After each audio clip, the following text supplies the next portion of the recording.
नमस्कार दोस्तों, 41वें एपिसोड में आपका स्वागत है। Shri Lakshman M Jamnani ME Adipur.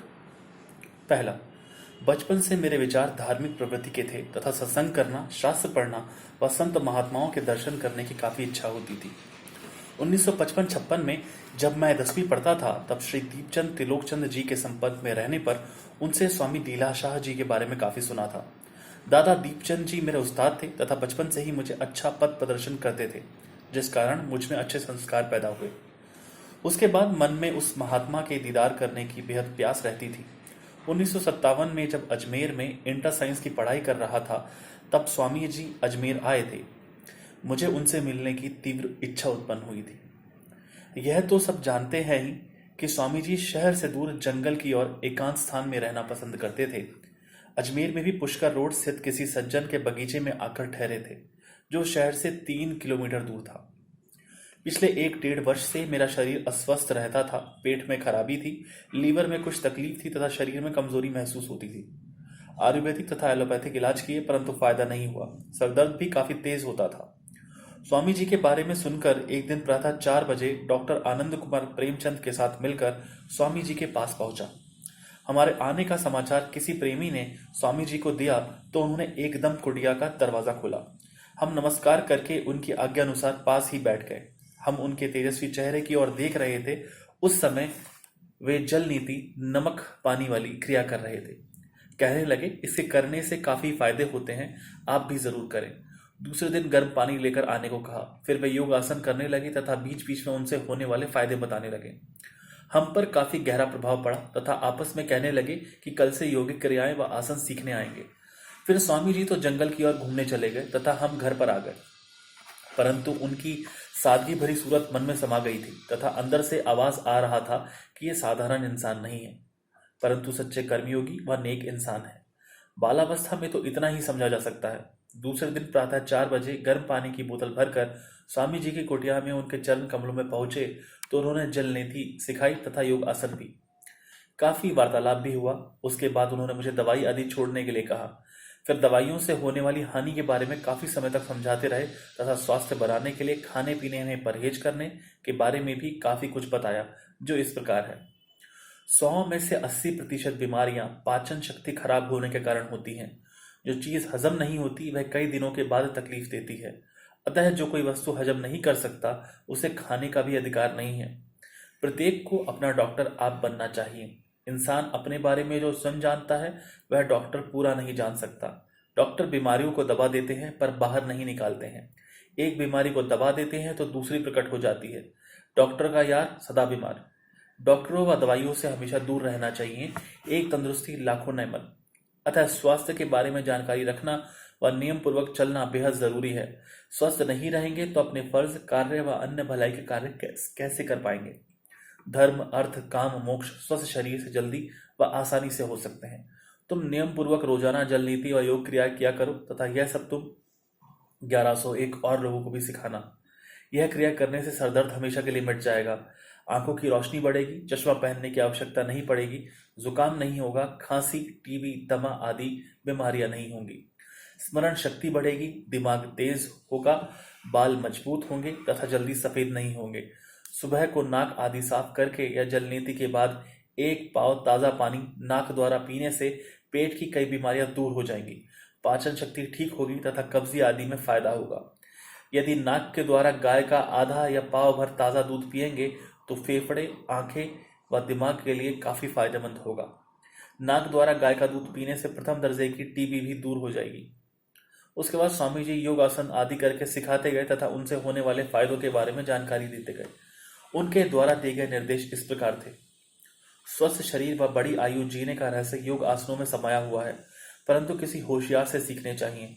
विद्यार्थियों को रोजाना आधा घंटा तो जरूर करना चाहिए।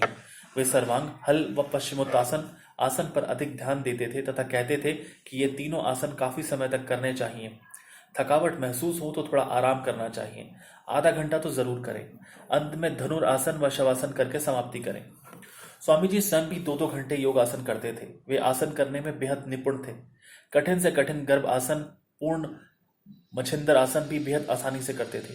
योग आसनों में उन्हें बेहद ज्यादा अभ्यास व अनुभव था। पर कोई अभ्यासी होता था तो उसे भी सिखाकर मालामाल कर देते थे। मुझे भी बेहद शौक था, अतः मुझे रोज सिखाते थे। उनसे होने वाले फायदे बताते हुए आवश्यक निर्देश भी देते थे। इतनी बड़ी आयु में प्रत्येक बात धीरज पूर्वक मुस्कुराते हुए आनंद पूर्वक सिखाते थे। आदमी की पहचान करना उनके दाएं हाथ का खेल था। हर किस्म के जिज्ञासु की पहचान कर लेते थे। जिस प्रकार जिज्ञासु देखते थे उसे उसकी स्थिति अनुसार आगे बढ़ने की हिदायत देते थे। कहने का तात्पर्य है कि उनके पास कोई भी जाकर लाभ प्राप्त कर सकता था। उसके बाद तो मैं जब जब उनके पास जाता था तब मुझे कच्ची सब्जियों का रस, उबली हुई सब्जियां व फल खाने के बारे में समझाते रहते थे तथा कहते थे कि जब तक तुम्हारी पाचन शक्ति ठीक हो तथा कब्जी दूर हो तब तक फलों व ताज़ा हरी सब्जियों का सेवन करते रहना। कब्जी को दूर करने के लिए कहते थे कि हकना, डूश करना चाहिए। डूश सिर्फ पानी से करना चाहिए, उससे कोई नुकसान नहीं होता है। प्रत्येक स्वस्थ इंसान को भी महीने में एक बार डूश करना चाहिए, जिससे आंतड़ियां साफ व मजबूत होती हैं। उस समय मैं कॉलेज का विद्यार्थी था, परंतु मेरी लगन देखकर स्वामी जी ने मुझे योग आसन, भोजन करने व दूसरे स्वास्थ्य रहने के नियमों से अवगत करवाकर मुझ पर बहुत एहसान किया। धीरे धीरे मेरा शरीर स्वस्थ होता गया, निराशा आशा में बदल गई तथा मैं स्वयं ही अपना डॉक्टर बन गया। आगे चलकर यौगिक इलाज, कुदरती इलाज भी सीखा तथा अब 16 वर्ष बीत चुके हैं जो मुझे किसी डॉक्टर की आवश्यकता नहीं पड़ी। कई भाइयों को स्वामी जी का दिया हुआ संदेश देता रहता हूँ। दूसरा, सन 1958 में सिंधी समाज से कुरीतियां दूर करने व दहेज जैसी कुरस्मों को दूर करने के लिए अजमेर में अखिल भारत सिंधी समाज सेवा सम्मेलन किया गया। स्वामी जी ने वहां दहेज से होने वाली बुराइयों, सौदाबाजी व कन्याओं के उद्धार के बारे में काफी कुछ कहा। उन्होंने सिंधी भाषा के विकास के बारे में भी कहा कि सिंधी भाषा को जीवित रखें, सिंधी पंचायतें बनाकर आपस में प्रेम व भाईचारे से रहें। सम्मेलन समाप्त होने के बाद मैंने स्वामी जी से निवेदन किया कि नसीराबाद चलिए। नसीराबाद अजमेर से 14 मील की दूरी पर है तथा वहां पर मेरा मकान था। स्वामी जी एकदम हाँ करते हुए कहा कि एक पंथ दो काज। उस समय श्री स्वामी राजगीर सवाई परलोक पधार गए थे, इस कारण उनके शिष्य श्री संत गुलाबगीर से उन्हें मिलना था। रेल की तीसरे दर्जे के टिकट लेकर हम रेल में बैठे तथा नजीराबाद में संत श्री गुलाबगीर के यहाँ जाकर ठहरे। स्वामी जी 2 दिन वहां थे। 2 स्थानों पर प्रवचन किए, एक नेताजी सिंधी स्कूल में दादा दीपचंद तिलोकचंद के कहने पर तथा दूसरा संत श्री गुलाबगीर के आश्रम में। स्वामी जी ने दोनों दिन शहर से दूर जंगल में स्थित एक हनुमान मंदिर के पास छोटे कमरे में रहना पसंद किया। उस समय स्वामी जी दिन में सिर्फ एक बार 1-2 बजे भोजन खाते थे, बाकी फल आदि खाते थे। 1 वर्ष से अधिक समय बीत गया। तीसरा, 1 वर्ष से अधिक समय बीत गया। उस समय स्वामी जी से पत्र आदि का व्यवहार नहीं था, परंतु श्रद्धा बहुत थी। उनकी आज्ञा अनुसार योगासन करता था, नियम पूर्वक जीवन व्यतीत करता था। सन 1959-60 की बात है। उस समय मैं जोधपुर में इंजीनियरिंग कोर्स कर रहा था। तब स्वामी जी जोधपुर पधारे थे। एक दिन प्रातः 5 बजे उनसे मिलने गया तो एकदम पहचान गए। पूरा समाचार पूछा तथा बेहद प्रेम से वार्तालाप किया। स्वास्थ्य व खान पान के बारे में कुछ और भी निर्देश दिए तथा स्वयं अपने हाथों से बनाया हुआ भोजन खाने की आज्ञा दी। योग अभ्यास भी जारी रखने के लिए कहा तथा कुछ और योग आसन व प्राणायाम आदि भी सिखाए। जितने दिन वहां थे रोज सुबह आधा घंटा मेरे साथ व्यतीत करने लगते। उस समय मैं उनके काफी निकट संपर्क में आया तथा मेरे स्वास्थ्य में और अधिक लाभ होने लगा। योग अभ्यास द्वारा भी काफी आराम मिलने लगा। बाकी वेदांत व आत्मज्ञान सीखने की उस समय इच्छा नहीं थी तथा न ही मेरे जैसे कॉलेजी विद्यार्थी के पास समय ही था। उस समय स्वामी जी भी हमारी प्रवृत्ति अनुसार हमें शिक्षा देने व धीरे धीरे पक्के ग्राहक बनाने की कोशिश करते थे। उनमें स्वार्थ भाव नहीं था, हमें सही राह पर चलाने के लिए पूर्ण युक्ति से कार्य लेते थे। यह उनमें एक प्रकार की अजीब शक्ति थी जो पहले तो जिज्ञासुओं की संसारी तकलीफें दूर करने में सहायता करके भौतिक सुख देते थे, फिर उन्हें धीरे धीरे रूहानी राह की ओर ले जाकर अंत में आत्मानंद की मौज दिलाते थे। ब्रह्मज्ञानी, जीवन मुक्त, उच्च कोटि के संत होते हुए भी किसी को अपने बारे में ऐसा अनुभव नहीं होने देते थे। 2 वर्ष बीत गए।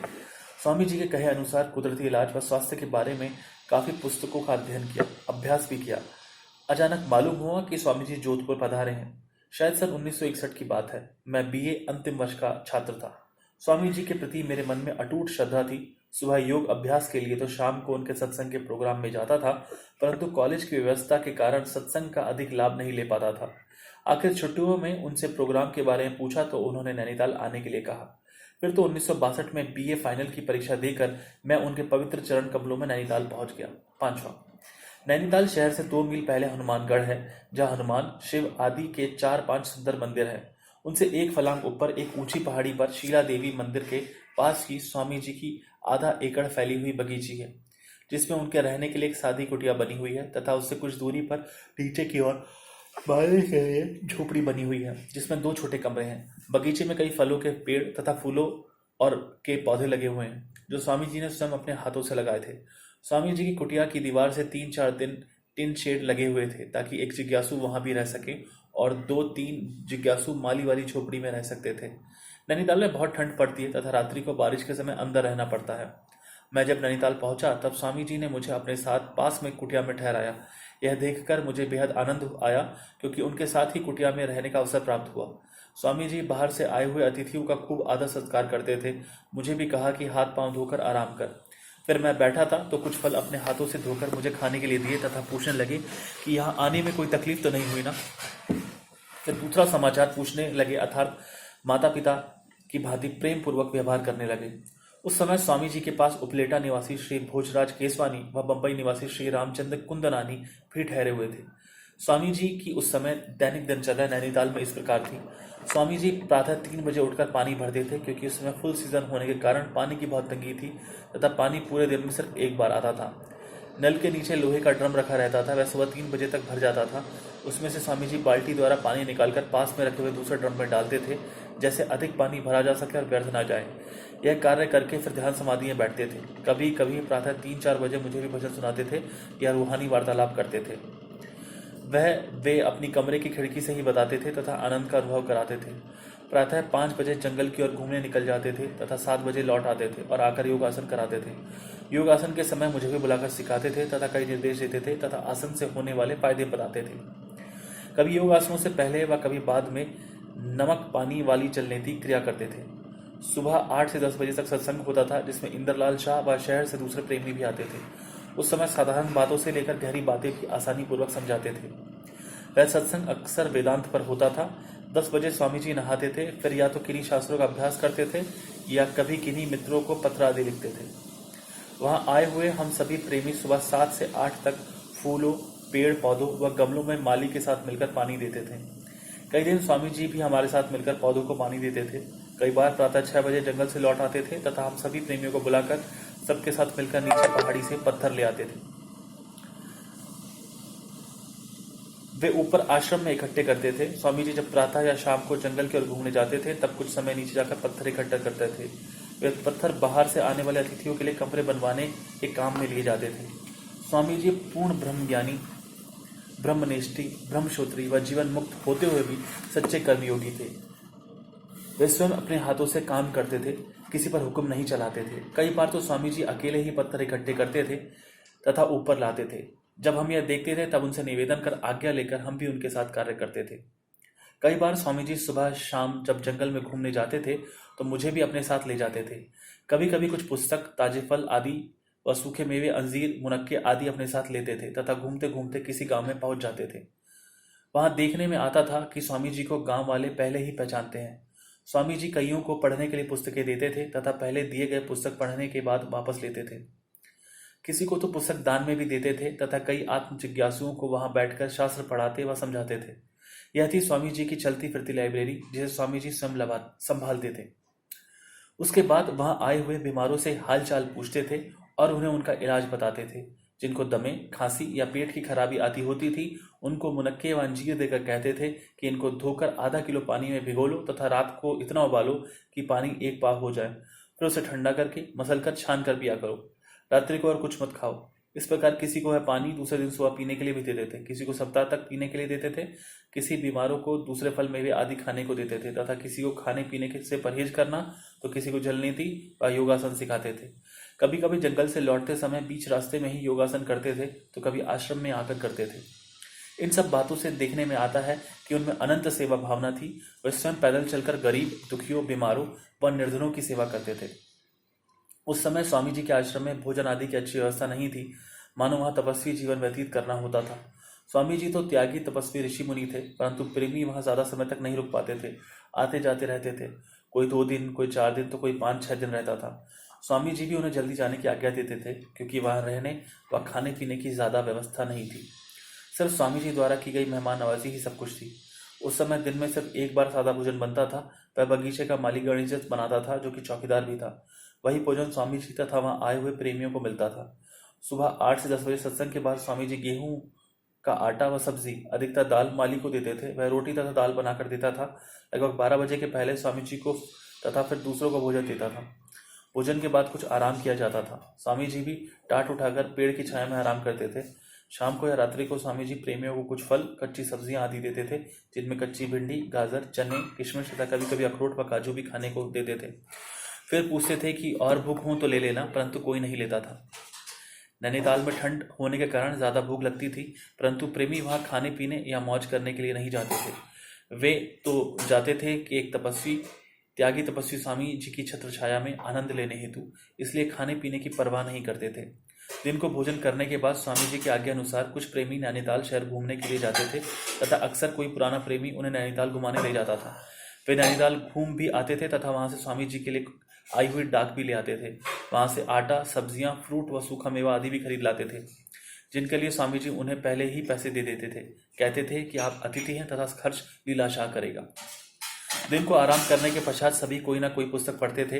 कभी कभी स्वामी जी के सामने भी पढ़ने व समझने का अवसर मिलता था। शाम को कोई प्रेमी घूमने निकल जाता, कोई वहां ही आश्रम में रुककर कुदरती नजारों का आनंद लेते थे, कोई फिर योगासन आदि करते थे। स्वामी जी जंगल आदि से घूमकर कुछ वार्तालाप करते थे तथा रात्रि को खाने के लिए कुछ फल, कच्ची सब्जियां, सूखा मेवा प्रत्येक को अलग अलग देकर स्वयं समाधि में लीन हो जाते थे तथा रात्रि 10 बजे सोते थे। प्रातः 3 बजे उठकर फिर ध्यान समाधि में बैठते थे। रात्रि 9-10 बजे या प्रातः 3-4 बजे मुझसे पूछते थे, लक्ष्मण जाग रहे हो? मैं अधिकतर जागता रहता था। वह कहता था, हाँ स्वामी जी। फिर तो कभी कभी मौज में आकर ज्ञान भरी कई बातें बताते थे। उनके निकट रहने से काफी लाभ प्राप्त होता था, परंतु साथ ही सावधान भी रहता था कि किसी भी समय स्वामी जी बुलाए तो उन्हें उत्तर मिलना चाहिए, क्योंकि स्वामी जी को किसी भी अवस्था में नाराज नहीं करता था। कभी कभी स्वामी जी से प्रश्न पूछता था तो स्वयं ही प्रातः 4 बजे बुलाकर उसका उत्तर बताते थे तथा समझाते थे।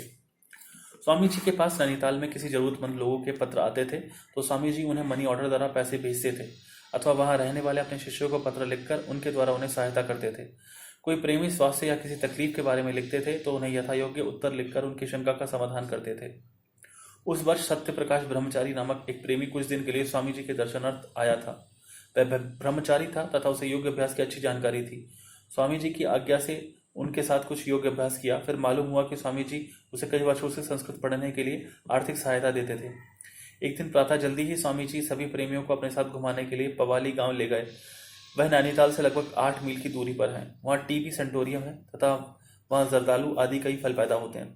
वहाँ पैदल ही स्वामी जी के साथ गए। भांति भांति के पेड़ व चारों ओर हरियाली देखने को मिली। स्वामी जी हंसाते, चर्चा करते हुए तथा भिन्न भिन्न पेड़ पौधों से होने वाले फायदों के बारे में बताते हुए साथ चल रहे थे। 1-2 स्थान पर आराम के लिए रुके थे तथा फल आदि भी खाए थे। पवाली पहुंचे तो स्वामी जी सीधा सेंटोरियम में ले चले। वास्तव में स्वामी जी वहां रहने वाले अपने शिष्य गोपाल शाह से हालचाल पूछने आए थे। इस बहाने हमें भी घुमाने हेतु ले आए थे, अर्थात एक पंथ 2 काज। गोपाल शाह बिल्कुल ठीक हो चुका था तथा कुछ दिनों में ही उसे अस्पताल से छुट्टी मिलने वाली थी। शायद वह कई महीनों से अस्पताल में योग क्रियाएं भी करता था। स्वामी जी उसे हर प्रकार से सहायता करते थे। फिर वहां से विदा लेकर पवाली गांव आए।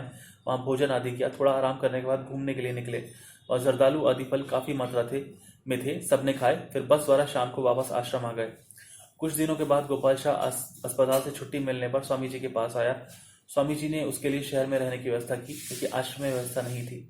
मैं वहां कुकर लाया था। स्वामी जी ने कहा कि गोपाल शाह को दे दो तथा तुम शहर में जाकर दूसरा ले लेना, क्योंकि कुकर में खाना बनाना फायदेमंद होता है। गोपाल शाह से भी कहने लगे कि तुम कुकर में भोजन बनाकर खाना। वह अभी 20-22 वर्ष का नौजवान था। स्वामी जी ने शाम को मुझे आज्ञा दी कि तुम साथ जाकर गोपाल शाह को उसके घर छोड़कर आना। हम नैनीताल शहर पहुंचे तथा गोपाल शाह को एक अच्छे होटल में खाना खिलाकर उसके रहने वाले स्थान जिसकी व्यवस्था स्वामी जी ने की थी वहां पर पहुंचे तो अचानक जोरदार बारिश शुरू हो गई। बर्फ के ओले गिर रहे थे। अतः मैं वहां रुक गया, परंतु सोचने लगा कि आश्रम वापस कैसे जाऊंगा। जाना भी जरूरी था, क्योंकि स्वामी जी ने आज्ञा दी थी कि गोपाल शाह को छोड़कर वापस आ जाना। ऐसे सोच ही रहा था कि दरवाजे पर दस्तक हुई। दरवाजा खोला तो सामने स्वामी जी खड़े थे।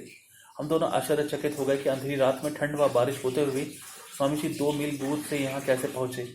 एक हाथ में छाता था तथा टांगों तक कैनवेस का चोगा पहना हुआ था। आते ही हमसे सलामती का हालचाल पूछने लगे। मुझसे कहने लगे कि एक तो रात का समय, दूसरा तेज बारिश तथा तुम्हारे पास छाता व टॉर्च आदि भी नहीं है। तुम नए भी हो। यहाँ बारिश में पहाड़ों से बड़े बड़े पत्थर गिरते हैं, अतः तुम बारिश में वापस कैसे आते, इसलिए तुम्हें लेने आया हूँ। मेरा तो शर्म से ही सर झुक गया कि इतने महान शिरोमणि संत ने मेरे लिए इतना कष्ट उठाया है। मुझ में इतनी शक्ति नहीं है। जो मैं अपने जीवन में उनके किए उपकार का एहसान चुका सकूं। एक रात 11 बजे नैनीताल आश्रम में स्वामी जी व दूसरे सत्संगी आराम कर रहे थे कि अचानक स्वामी जी की कुटिया के दरवाजे पर दस्तक हुई। किसी दुखी ने कहा कि स्वामी जी जल्दी दरवाजा खोलो, जरूरी काम है। स्वामी जी ने मुझे आवाज देकर कहा कि लक्ष्मण देखो तो कौन है। मैं स्वामी जी की कुटिया के पास वाली झोपड़ी में सो रहा था। तय उठकर देखा तो एक जानकार सज्जन खड़ा था, जिसने कहा कि मेरा बेटा बहुत बीमार है तथा स्वामी जी को घर ले जाना है। मैंने स्वामी जी को जाकर बताया तो स्वामी जी ने दरवाजा खोलकर उसे थोड़ा पानी दिया तथा कहा कि यह जाकर उसे पिलाओ तथा सुबह आकर पूरा समाचार बताना। उसने बहुत निवेदन किया कि स्वामी जी उसे घर चलें क्योंकि बेटे की हालत बहुत खराब हो रही है, परंतु स्वामी जी ने उसे कहा कि भाई जो मैं कहता हूं वह जाकर कर। वह सज्जन चला गया तथा सुबह आकर उसने बताया कि स्वामी जी का दिया हुआ पानी पिलाने पर उसका बेटा एकदम ठीक हो गया। स्वामी जी किसी भी रिद्धि सिद्धि व चमत्कार दिखाने के खिलाफ थे तथा कहते थे यह संत का स्वभाव धर्म या कर्म नहीं है, परंतु इतना होते हुए भी वे कभी दयावान होकर ऐसी आशीष देते थे कि दूसरों का उद्धार हो जाता था। वास्तव में यह सब उनके दयावान स्वभाव के कारण सहज ही हो जाता था। वे कोई चमत्कार दिखाने अर्थ ऐसा नहीं करते थे। लगभग 1 महीना बीत गया। जोरदार बारिश, हवाएं, तूफान, धुंध व बर्फ के ओले भी देखने को मिले। कई पेड़ तथा पहाड़ों पर हरियाली देखने को मिली। कई प्रेमी आए और गए। बहुत आनंद लिया। स्वामी जी के साथ रहकर सत्संग, योगासन व शास्त्र अध्ययन करने का अवसर मिला। परीक्षा का परिणाम आने वाला था, अतः स्वामी जी ने खुशी से जाने के लिए कहा तथा कहा कि जाकर नौकरी आदि करो, परंतु समाचार देते रहना। वहां 2 और छोटे हादसे हुए। स्वामी जी ने मुझे कहा कि यहाँ हिमालय पहाड़ है, या ठंडे पानी से नमक पानी वाली क्रिया नहीं करनी चाहिए। मुझ में काफी हिम्मत थी, अतः मैंने स्वामी जी की का कहा सुना अनसुना कर दिया। फिर तो मुझे जुकाम हो गया। स्वामी जी ने कहा कि आज्ञा का पालन नहीं किया, इसलिए दुखी हो रहे हो। इसके बावजूद स्वामी जी ने मेरी देखभाल की तथा मैं ठीक हो गया। दूसरी बार की बात है, स्वामी जी ने मुझसे कहा कि हनुमानगढ़ से पानी की 1 बाल्टी भर कर ला तो मैं नहा लूं। मैंने सोचा कि 1 किलोमीटर दूर जा रहा हूं तो एक की जगह 2 बाल्टी पानी भर लाया। स्वामी जी नाराज हो गए और कहने लगे कि जब तुम्हें 1 बाल्टी के लिए कहा तो तुम 2 क्यों भर लाए? तुम्हें मालूम नहीं कि पहाड़ी का रास्ता है तथा संभाल कर चलना पड़ता है। अर्थात वे वहां आए हुए अतिथियों का हर प्रकार से ख्याल रखते थे। स्वामी जी को नैनीताल का वातावरण बेहद पसंद था तथा आनंद का अनुभव करते थे। वे काम भी करते थे। जब उन्होंने देखा कि जिज्ञासु को असुविधा होती है तो उन्होंने स्वयं मेहनत करके पत्थर इकट्ठे किए तथा अपने कमरे के सामने एक और कमरा बनवाया। वे स्वयं मिस्त्री के साथ रहकर मजदूर की भांति उसे पत्थर उठाकर देते थे तथा हमें बिल्कुल थोड़ा काम करने के लिए कहते थे कि बाहर से आए हो, अतिथि हो, आराम करो। स्वामी जी इतने महान संत होते हुए भी दयावान थे। मैं अपने साथ कैमरा ले गया था, परंतु फोटो खींचने की हिम्मत नहीं हो रही थी। एक दिन स्वामी जी आराम कर रहे थे तो एक फोटो निकाल लिया। दूसरे दिन स्वामी जी जब योग आसन कर रहे थे तब कुछ फोटो खींचने की आज्ञा मांगी तो कहने लगे कि इस बार जितने चाहे उतने फोटो निकाल, परंतु आगे ऐसी बातों में भर समय मत गंवाना।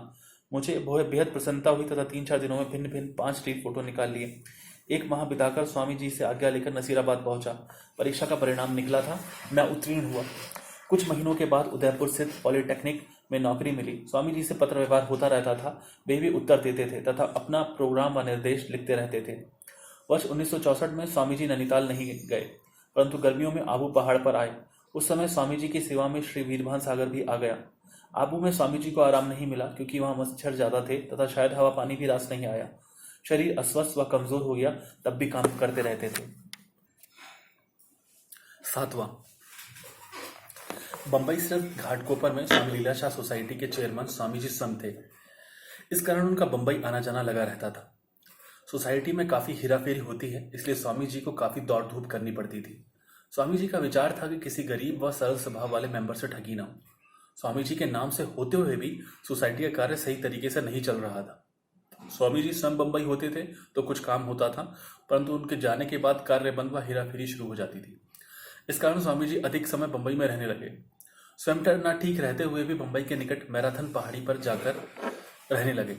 मैं दीपावली की छुट्टियों में जब बंबई गया तो संदेश मिला कि स्वामी जी ने तुम्हें माथेरन बुलाया है तथा ऐसा पत्र उदयपुर भी लिखा है। मैं जल्द ही माथेरन पहुंच गया। देखा कि स्वामी जी का शरीर बहुत कमजोर था तथा बहुत पेट खराब रहता था। बहुत कम खाते थे, बिल्कुल कम आवश्यकता पड़ने पर बोलते थे तथा अधिक समय शांति व आराम में रहते थे। इतने होते हुए भी अपने कपड़े स्वयं धोते थे तथा अपने आवश्यक कार्य भी स्वयं करते थे। कहते थे कि काम करने से ही शरीर ठीक रहता है। आए हुए पत्रों को सुनकर उनके उत्तर लिखवाना, सत्संगियों को पढ़ने के लिए सुंदर पुस्तक देकर उनसे लाभ प्रदान करना तथा कहीं कहीं आवश्यक निर्देश देने का कार्य तो करते रहते थे। माथेरन में 2 दिन रहने के बाद स्वामी जी बंबई में भी 2 दिन रहे। वहां सोसाइटी के कुछ जरूरी कार्य करके गांधीधाम में सेठ टहलराम की बरसी पर जाने का प्रोग्राम बनाया। मुझे भी वहां चलने के लिए आज्ञा दी। मैं सप्ताह भर वहां था। स्वामी जी के सत्संग का लाभ प्राप्त कर उदयपुर के लिए रवाना हुआ। उस समय स्वामी जी शारीरिक दृष्टि से कमजोर नजर आ रहे थे। पैरों में सूजन आ गई थी, परंतु उनमें गजब का आत्मबल था।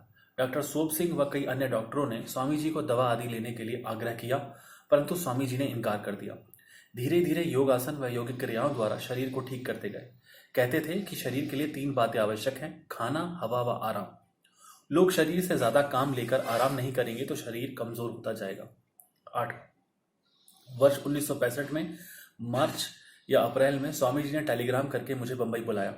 वहां सोसाइटी के कार्य हेतु आए हुए थे तथा उल्लासनगर स्थित उद्योग आश्रम में ठहरे हुए थे। उद्योग आश्रम को भी बड़ा करवा रहे थे। उस समय मैंने स्वामी जी से आज्ञा ली कि मैं बंबई की आईआईटी में एमई करूं, परंतु स्वामी जी ने कहा कि इंजीनियरिंग की है, खूब पढ़ाई कर ली है, अब आराम से रहो, अधिक पढ़ने की आवश्यकता नहीं है, अभी तो उदयपुर में ही नौकरी कर, बाद में देखा जाएगा। फिर कहने लगे कि छुट्टियों में नैनीताल आना। उस समय कहने लगे कि संसार में कोई शक्ति है जो भिन्न भिन्न स्थानों पर कार्य कर रही है, हम सिर्फ निमित्त मात्र हैं। दुनिया में किसी भी वस्तु में आसक्त नहीं रहना चाहिए, मोह ही बंधन का कारण है। एक बार स्वामी जी के प्रवचन बंबई में हो रहे थे। काफी संख्या में प्रेमी आए हुए थे। सत्संग समाप्त होने पर एक लोकल आदमी पूछने लगा कि ये कौन से महात्मा हैं। मैंने कई संत महात्मा व विद्वानों के प्रवचन सुने हैं, परंतु ये पहले महात्मा हैं जिन्होंने बेहद सरल भाषा में आसानी पूर्वक गहरी रहस्य भरी बातें समझाई हैं। लगता है ये बहुत अनुभवी महात्मा हैं जिन्होंने जगत को मिथ्या व परमात्मा को सच्चित आनंद स्वरूप जाना है तथा स्वयं ने भी वैसा ही स्वरूप अनुभव किया है। वर्ष 1965 अप्रैल माह के अंत में मैं नैनीताल पहुंचा। उस समय स्वामी जी अभी वहां नहीं पहुंचे थे, 2 दिन बाद पधारे।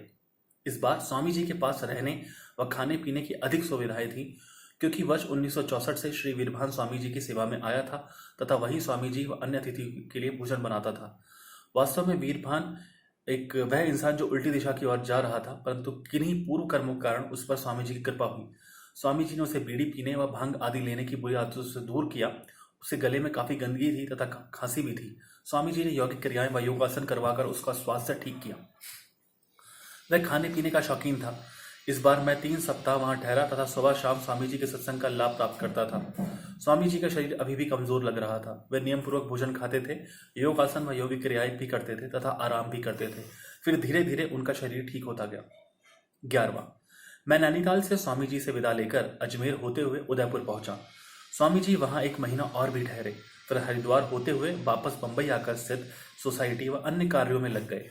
बंबई जाते समय बड़ौदा रेलवे स्टेशन पर उन्होंने श्री शंकर भाग्या को मेरे बारे में बताया कि उसने भी एमई करने की इच्छा प्रकट की थी। अक्टूबर का महीना था, अगस्त से एमई के क्लास शुरू हो चुके थे। इसके बावजूद स्वामी जी ने श्री शंकर भाग्या को कहा कि जल्दी टेलीग्राम करके लक्ष्मण को बुला लो, उसे दाखिला अपने आप मिल जाएगी। मुझे अचानक टेलीग्राम मिला कि नौकरी छोड़कर बड़ौदा एमई करने के लिए जा। हालांकि मैंने विचार छोड़ दिया था, परंतु स्वामी जी की आज्ञा का पालन करना आवश्यक समझा, अतः नौकरी छोड़कर सारा सामान बांधकर बड़ौदा के लिए रवाना हुआ। पहले तो होटल में रुका। स्वामी जी की अपार कृपा से दाखिला मिल गया। काफी पढ़ाई हो चुकी थी तथा दीपावली के कारण 1 महीने की छुट्टियां भी शुरू हो चुकी थी। मुझे रहने के लिए मकान नहीं मिल रहा था तथा पुस्तकों आदि के बारे में कुछ मालूम नहीं हो सका, क्योंकि छुट्टियां तो हो चुकी थी। अतः स्वामी जी को पत्र लिखा कि मैं यहाँ तकलीफ में हूँ तथा श्री शंकर भाग्य कोई भी व्यवस्था नहीं कर सका है। तब स्वामी जी जल्द से बंबई के सारे कार्य समाप्त करके मेरे लिए बड़ौदा आए तथा कहने लगे कि चिंता मत कर, मकान की व्यवस्था हो जाएगी। फिर तो उनकी कृपा दृष्टि से दूसरे दिन ही एकांत वाला कमरा किराए पर मिल गया, परंतु वहां 1 दिन रुककर स्वामी जी रवाना हो गए। उन्होंने मुझे सारे निर्देश दिए और कहने लगे कि कोई भी चिंता विचार आदि मत करना, मेहनत से सारे कार्य पूर्ण हो जाएंगे। फिर तो मैं पढ़ाई में लग गया। काफी समय लाइब्रेरी में पढ़ता था तथा कोर्स अनुसार पुस्तकें पढ़ता रहता था। दीपावली की छुट्टियां समाप्त हुई, कॉलेज खुले, पढ़ाई शुरू हुई, परंतु मन में अशांति थी कि प्रथम सत्र में पास होना मुश्किल है, क्योंकि गणित का काफी कोर्स पहले समाप्त हो चुका था तथा बेहद कठिन भी था। कुछ भी समझ में नहीं आ रहा था। उस विषय में कई विद्यार्थी फेल होते हैं। तब फिर मैंने स्वामी जी को लिखा कि मैं उत्तीर्ण नहीं हो सकूंगा। उस समय स्वामी जी गोधरा आए हुए थे, अतः टेलीग्राम द्वारा मुझे गोधरा बुलाया। वहां पूरा समाचार मालूम किया। फिर कहने लगे कि बेटा, कितना भी खर्चा हुए, किसी होशियार प्रोफेसर के पास जाकर ट्यूशन ले। उसके बाद स्वामी जी के सुंदर व मनमोहक प्रवचन सुनकर आशीर्वाद लेकर आ गया। कोशिश करने के बावजूद कोई ट्यूशन देने के लिए तैयार नहीं था, परंतु एक प्रोफेसर ने मुझे थोड़ा बहुत सिखाया।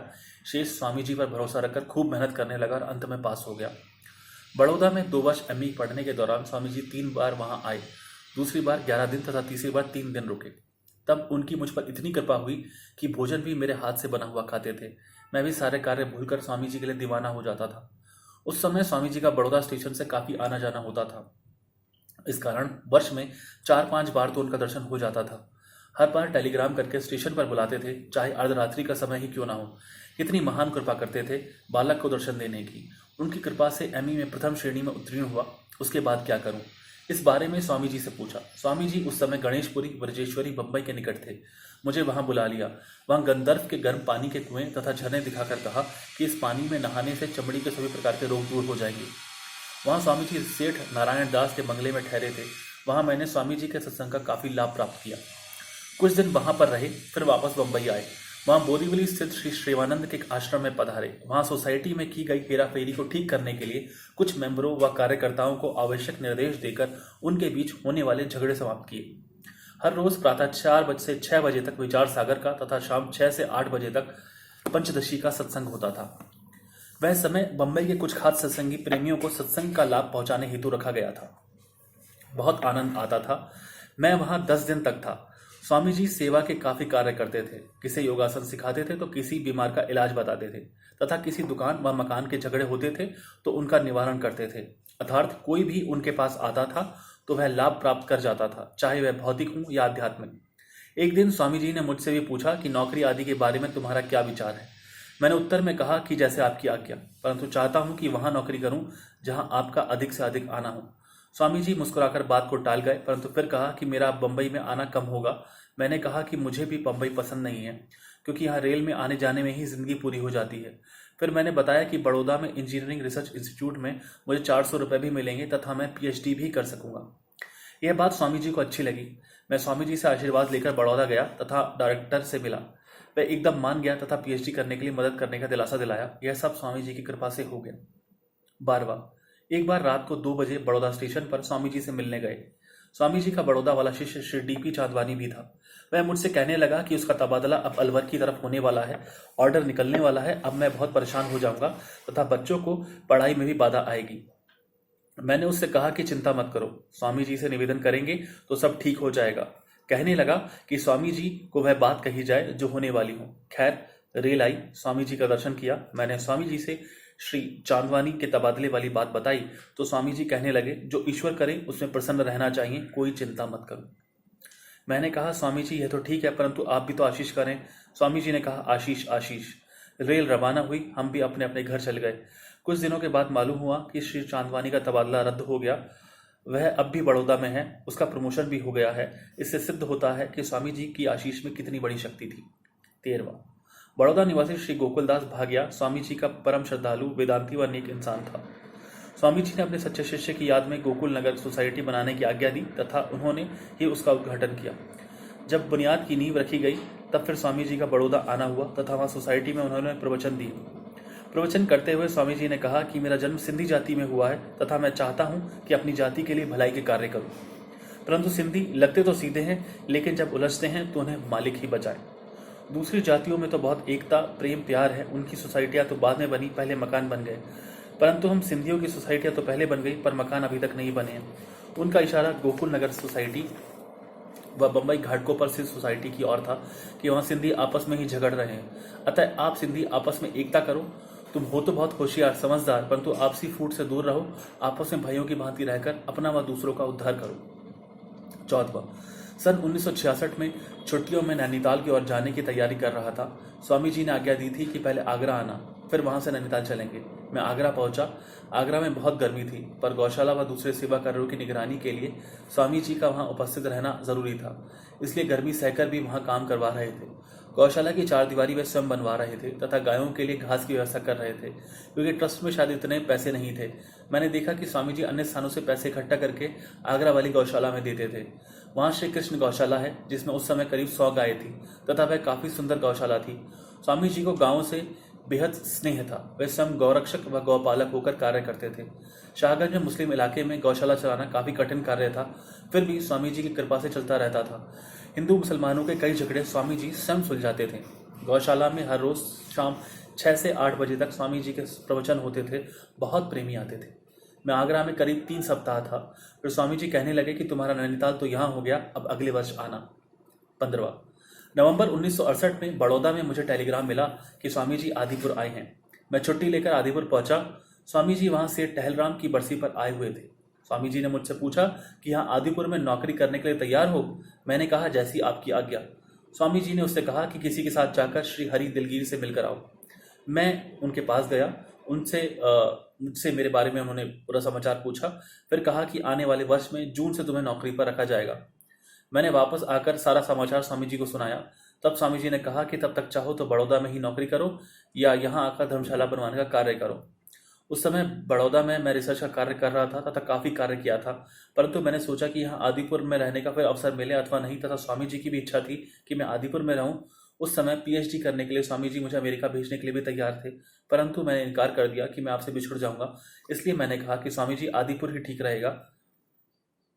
फिर कहने लगे कि जल्दी बड़ौदा जा, वहां इस्तीफा देकर सामान ले आ। बड़ौदा जाकर वहां अधूरे कार्य पूरे करने तथा इस्तीफा मंजूर होने में करीब 2 सप्ताह का समय लग गया।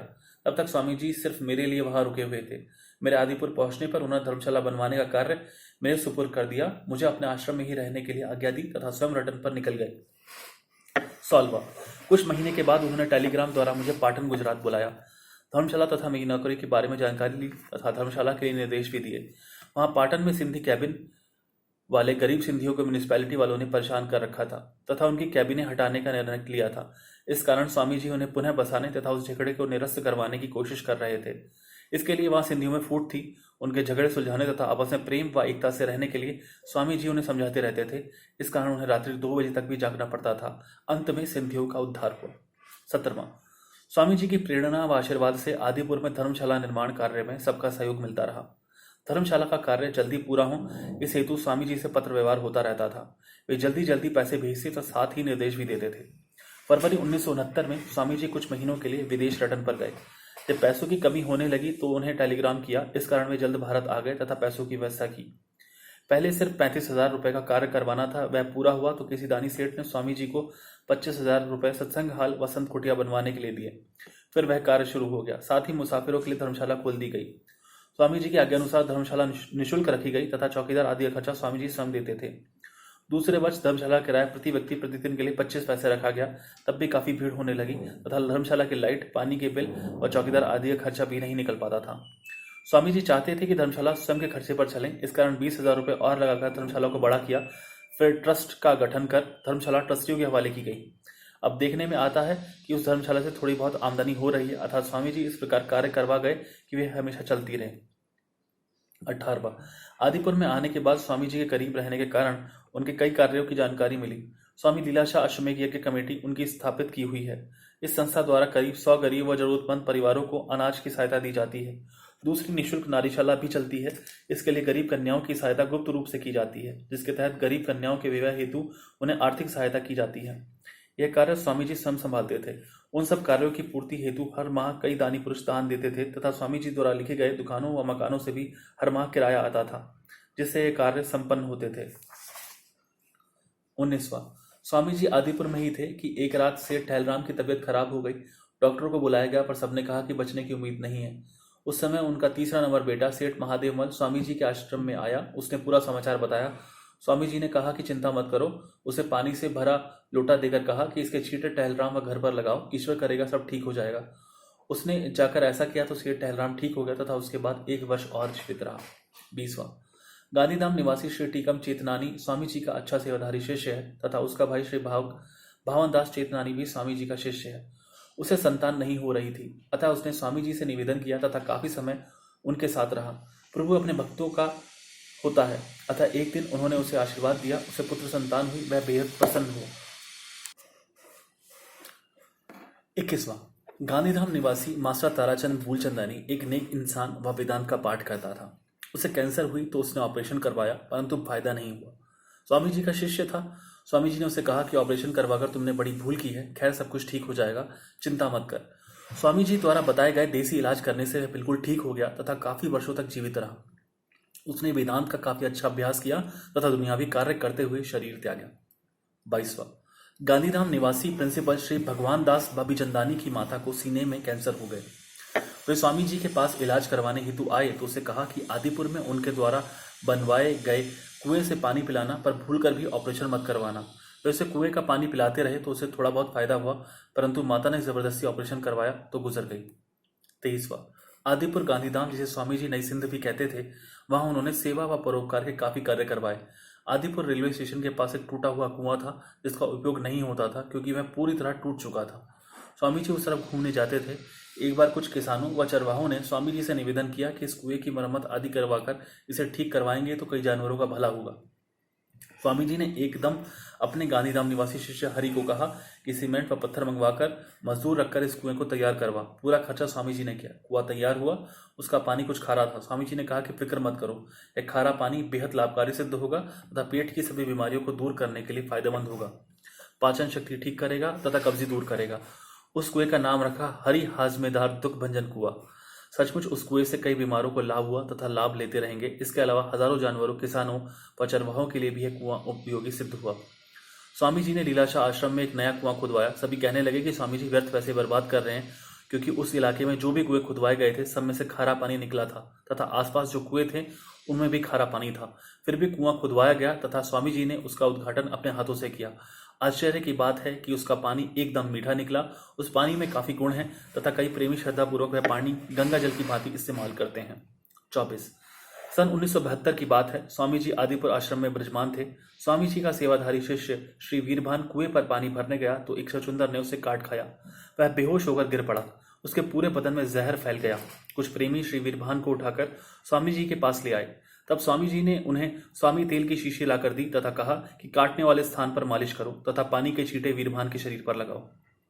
ऐसा करने पर वीरभान को होश आया तथा कहने लगा कि स्वामी जी ने अपनी कृपा व महान शक्ति द्वारा मुझे बचाया है, अन्यथा मैं तो मर चुका था। उसके बाद भी कई दिनों तक जहर का असर उसके शरीर पर था, परंतु फिर स्वामी जी की कृपा से बिल्कुल ठीक हो गया। उस महान उपकार को अभी तक श्री वीरभान याद करता है। 25वां एक बार आदिपुर में उपदेश देते हुए स्वामी जी ने फरमाया कि जब वे उत्तरकाशी में थे तो वहां के राजा ने उन्हें बुलाया तथा उनका आदर सत्कार किया। उसने निवेदन किया कि मुझ पर कृपा करें क्योंकि मैं बहुत दुखी हूं।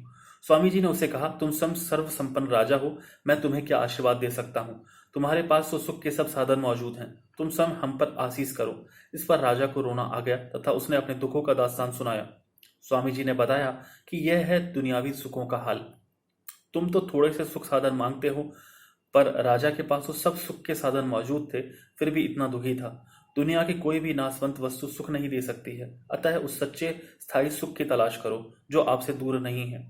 वह विवेक वैराग्य के द्वारा तुम अपने भीतर ही प्राप्त कर सकते हो। जब संसारी सुखों से आपका मन भर जाएगा तब परम सुख प्राप्त करने की आप में इच्छा उत्पन्न होगी तथा तीव्र इच्छा उत्पन्न होते ही संत महात्माओं की संगत द्वारा आत्मज्ञान प्राप्त करके जीवन मुक्त हो जाओगे तथा प्रारब्ध कर्म समाप्त करके इस शरीर से मुक्ति प्राप्त करोगे। स्वामी जी के करीब आने पर मैंने देखा कि उन्होंने पूरे भारत में भिन्न भिन्न स्थानों पर सेवा व सहायता के कई कार्य करवाए थे, परंतु उनकी व्यवस्था इस प्रकार कर रखी थी ताकि वे सदा सुचारू रूप से चलते रहें। उसके लिए उन्होंने भिन्न भिन्न स्थानों पर ट्रस्टों का गठन किया था, जैसे उनके बाद भी सेवा कार्य यथावत जारी रहे। अंतिम कुछ वर्षों में स्वामी जी आदिपुर में हर वर्ष करीब 3-4 बार आते थे। यह सिंधियों का नया बनाया हुआ शहर है। स्वामी जी की दिली तमन्ना थी कि यह शहर फूले फले, इसलिए दूसरे स्थानों से पैसे इकट्ठे करके यहाँ आकर गरीबों यतीमों की आर्थिक सहायता करते थे। स्वामी जी यहाँ आते थे तो मानव सहायता यज्ञ शुरू हो जाता था। कई दुखी व सताए हुए लोग सुख प्राप्त करते थे। किसी को अनाज, किसी को कपड़े, किसी को पैसे, किसी को नौकरी तो किसी को दुकान आदि दिलवाने में सहयोग करते थे, अर्थात सबके कार्य सिद्ध करते थे।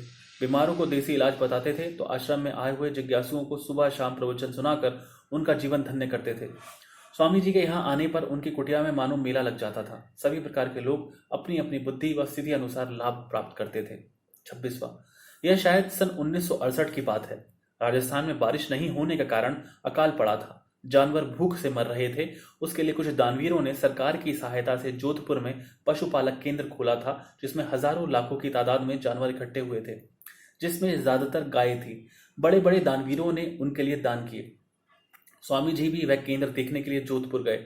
मुझे भी वहां बुलाया था। वे स्वयं जाकर वह केंद्र देख आए। उन्हें गायों की हालत देखकर इतना तरस आया कि उन्होंने भी हजारों रुपयों की सहायता की। विदेश से कई हजार इकट्ठे करके भेजे। सन 1969 में मुझे जोधपुर भेजा कि जाकर देख आओ कि अभी और कितनी सहायता की आवश्यकता है। उस समय भी गायों की सहायता के लिए हजारों रुपए दिए थे। 27 यह सन 1970 या 71 की बात है। एक सज्जन स्वामी जी का लिखा पत्र ले आया। वह आगरा का ब्राह्मण था तथा उसे अपनी बेटी के विवाह हेतु कुछ आर्थिक सहायता की जरूरत थी। वह बड़ा खानदानी था, परंतु कुछ आर्थिक कारणों के चलते वह अपनी जमीन जायदाद बेच नहीं सकता था। इस कारण कन्या के विवाह में रुकावट आ रही थी। उसे स्वामी जी ने हजारों रुपयों की सहायता दी, जिसमें से वह कुछ रुपए वापस दे चुका है तथा कुछ लौटा देगा। 28। आदिपुर आने के बाद मेरा कई बार सौराष्ट्र में जूनागढ़, उपलेटा आदि स्थानों पर जाना हुआ। जूनागढ़ में लोअर सिंधी पंचायत का सम्मेलन था। वहां काफी झगड़े देखे तथा कई लोग तो मर्यादा की सीमा भी पार कर जाते थे। स्वामी जी घंटों बैठकर धीरज व प्रेम से उन्हें समझाकर उनका आपस में समझौता करवाते थे। यह एक सत्यता है कि लोअर सिंधी समाज के लोग स्वामी जी को ईश्वर का अवतार मानते थे तथा सभी स्वामी जी की आज्ञा अनुसार चलते थे। उन पर शादी में दहेज आदि लेना व रिश्ते आदि तोड़ने की पाबंदी थी। स्वामी जी के कारण उनकी पंचायत में काफी एकता थी। पंचायतों के फैसलों को मानना बेहद कठिन होता है। स्वामी जी उनके सुधार व उन्नति के लिए लगातार प्रयत्न करते रहते थे। स्वामी जी ने कोशिश की और उसका अच्छा असर होता था, और उसका असर यह हुआ कि लोअर सिंधी पंचायत में एकता बढ़ती गई व उनमें सुधार आता गया। स्वामी जी ने अपने परम प्रिय शिष्य श्री भोजराज केसवानी के निधन के बाद उपलेटा आए। मुझे भी टेलीग्राम द्वारा वहां बुला लिया। वहां देखा कि स्वर्गवासी भोजराज के बच्चों व धर्मपत्नी की स्वामी जी के प्रति अति श्रद्धा थी। उस समय वे स्वामी जी के ही सहारे थे, क्योंकि स्वामी जी ही उनकी सार संभाल करते थे। भोजराज के बच्चों की पढ़ाई, उन्हें काम धंधे या नौकरी पर लगवाने के सारे कार्य स्वामी जी ही कर रहे थे। उसके बाद कई बार उसके बच्चे व धर्मपत्नी आदिपुर में स्वामी जी के पास पथ प्रदर्शन हेतु आए तथा स्वामी जी भी भोजराज की धर्मपत्नी को संतोषपूर्वक हिदायतें व निर्देश देते थे। कहने का तात्पर्य है कि स्वामी जी अपने शिष्यों की हर प्रकार की जवाबदारियां स्वयं निभाते थे, उन्हें कभी परेशान नहीं होने देते थे। 30वां। एक दिन सुबह अचानक स्वामी जी उपलेटा से टैक्सी द्वारा मुझे कुतियाना ले चले तथा एक प्रिय शिष्य के पास पहुंचे। वे हमें देखकर आश्चर्यचकित हो गए कि स्वामी जी इतने दयालु हैं जो अपने शिष्य के पास स्वयं चले आए हैं। वहां की सिंधी पंचायत ने एक जगह लेकर उसका निर्माण करवाया था, जिसका उद्घाटन स्वामी जी के कर कमलों द्वारा होना था। परंतु जब तक वे इस बारे में स्वामी जी को लिखते या तैयारी करते, उससे पहले ही स्वामी जी वहां पहुंच गए। कहने लगे, पंचों, माताओं, बहनों को जल्दी इकट्ठा करो तो उस भवन का उद्घाटन किया जाए। घंटे भर में तैयारी हो गई। काफी संख्या में माताएं व प्रेमी श्रद्धालु इकट्ठे हो गए। पंचायत के भवन का उद्घाटन हुआ। घंटा भर स्वामी जी ने सुंदर प्रवचन दिए। दिन को 12 बजे स्वामी जी के साथ ही एक कमरे पर मैंने भी भोजन किया, फिर पास ही आराम करने लगे। स्वामी जी खूब हंसाते रहे, लेटे लेटे ही शिक्षा देते रहे। शाम को वापस उपलेटा पहुंच गए। 31। करीब 2 वर्ष पहले स्वामी जी बम्बई में थे। रोज सुबह पंचदशी पर सत्संग करते थे तथा सत्संग के बाद जुहू पर नहाने जाते थे। एक दिन स्वामी जी ने नहाने से मना कर दिया तो श्री वीरभान व श्री परमानंद गलानी जबरदस्ती स्वामी जी से आज्ञा लेकर नहाने के लिए चले गए। वहां अचानक श्री परमानंद पानी में डूब गया तथा वह बच न सका। जैसे ही स्वामी जी को इस बात का पता चला, वे समाधि में लीन हो गए। कई शिष्यों को उम्मीद थी कि वह स्वामी जी का परम प्रिय शिष्य था, इसलिए स्वामी जी उसे फिर जीवित कर देंगे, मगर स्वामी जी ने बताया कि उसकी बहुत ऊंची स्थिति थी तथा वह उस पदवी पर पहुंचा है जहां ऋषि मुनि पहुंचते हैं, इसलिए उसे वापस इस धरती पर लाना उसके लिए दुखदायी होगा। इसके अलावा उसकी प्रारब्ध ही ऐसी थी कि उसे इस प्रकार प्राण त्यागने थे।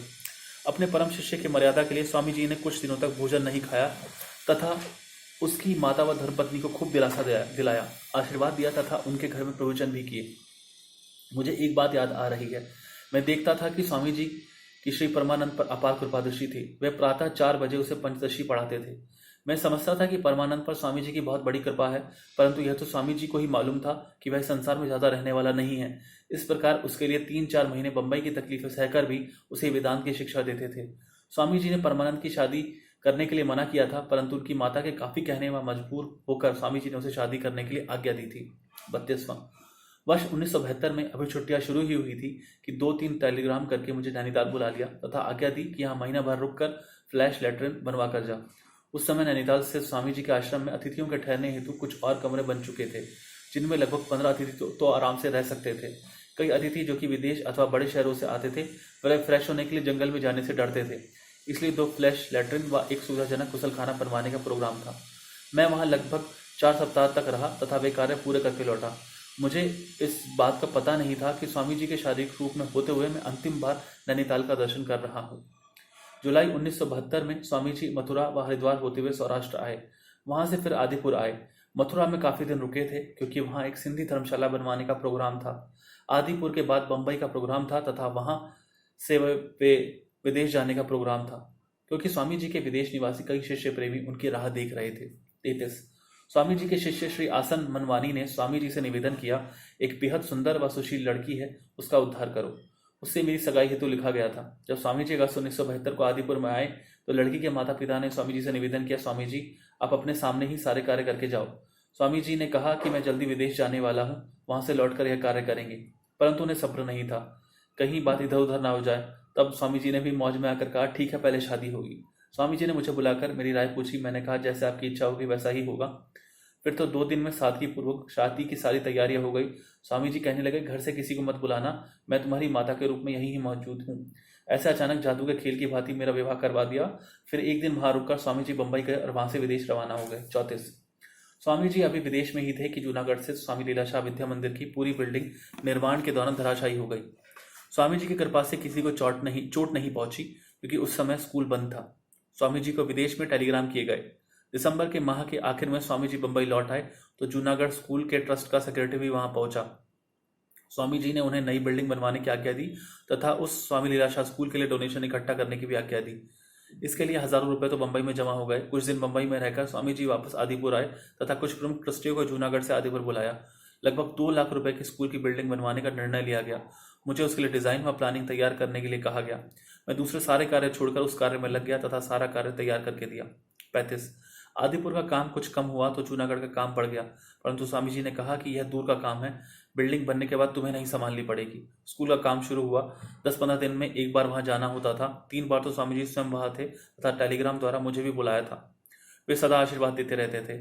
छुट्टियों में सप्ताह भर वहां रहकर कार्य करवाए तथा उस वर्ष 1972 में स्वामी जी ने नैनीताल आने के लिए नहीं कहा। मैंने भी सोचा कि ठीक है, स्वामी जी के कार्य करने में ही नैनीताल का आनंद समाया हुआ है। 36। 1973 में गर्मियों के बाद स्वामी जी नैनीताल से हरिद्वार गए। वहां से फिर आबू पहाड़ पर आराम करने हेतु पहुंचे, परंतु वहां का पानी भारी होने के कारण उन्हें रास नहीं आया तथा उनका हाजमा बिगड़ गया। उन्होंने खाना बहुत कम कर दिया। आबू से फिर जूनागढ़ स्कूल का कार्य देखकर आदिपुर आराम करने के लिए आ गए। सितंबर का महीना था। उनका पूरा शरीर कमजोर हो गया था, कुछ भी हजम नहीं हो रहा था। फिर धीरे धीरे ठीक हुए। तब श्री वीरभान उन्हें काफी आग्रह करके अपने शहर नंदभई मथुरा ले गया, क्योंकि वहां भी ट्रस्ट बनवाना था। स्वामी जी का शरीर दुर्बल हो चुका था। श्री वीरभान उनकी बहुत सेवा करता था, इसलिए उसकी बात मानते थे। फिर वे रमता जोगी तो थे ही। 2-3 सप्ताह नंदभई व मथुरा में रुककर फिर आगरा गौशाला का कार्य करके वापस जूनागढ़ स्कूल के कार्य हेतु आए तथा बाटवा आश्रम की भी देखरेख की। कुछ दिन वहां भी रुके। सौराष्ट्र के प्रेमी शिष्यों से मिले। उस समय भी उनका खाना पीना नाम मात्र का था, क्योंकि पाचन शक्ति ठीक नहीं रहती थी। इतना होते हुए भी मुस्कुराते हुए कार्य करते रहते थे। किसे ये मालूम नहीं होने देते थे कि वे जल्द ही इस नासवंत संसार से जाने वाले हैं। फिर अपने वचन अनुसार सेठ टहलराम की बरसी पर आदिपुर पधारे, परंतु शरीर स्वस्थ नहीं होने के कारण वहां सिर्फ 1 दिन ही रुके। दूसरे दिन अचानक प्रातः 3 बजे कार द्वारा पालनपुर की ओर रवाना हो गए। मैं वहां नहीं था, परंतु स्वामी जी का परम शिष्य जोधपुर निवासी श्री सेवाराम, जिसे स्वामी जी ने आदिपुर से बुलवाया था, उसने कहा कि स्वामी जी की यहाँ से जाने की इच्छा नहीं थी, परंतु श्री वीरभान स्वामी जी को वहां ले गया, क्योंकि वह स्वामी जी को नंदभई ले जाना चाहता था। पालनपुर सुखपूर्वक पहुंचे तथा वहां 2 दिन रहने पर स्वामी जी की तबीयत कुछ ठीक होने लगी। स्वामी जी के मना करने के बावजूद श्री वीरभान नंदभई जाने की टिकटें बुक करवा लाया, तो भी स्वामी जी ने उससे कहा कि 1 दिन और रुक। उस रात स्वामी जी की तकलीफें बढ़ गई। श्री वीरभान को कहने लगे कि रोना मत, जो देखा वह सब एक सपना था। दूसरे दिन सुबह 8:40 पर अपनी लीला समाप्त कर दी। उनकी नासवंत देह पालनपुर से आदिपुर लाई गई, जहां दूसरे दिन स्वामी जी को थल समाधि दी गई। समाधि के बारे में कभी भी स्वामी जी से मेरी कोई बात नहीं हुई थी, परंतु उनके शिष्य संत आशाराम ने स्वामी जी से साधारण रूप से बात की थी, तो स्वामी जी ने उन्हें संत महात्माओं के जल प्रवाह के बारे में बताया था। परंतु श्री वीरभान ने कहा कि देह छोड़ने से कुछ महीने पहले उसने स्वामी जी से थल समाधि के बारे में आज्ञा ली थी। धन्यवाद।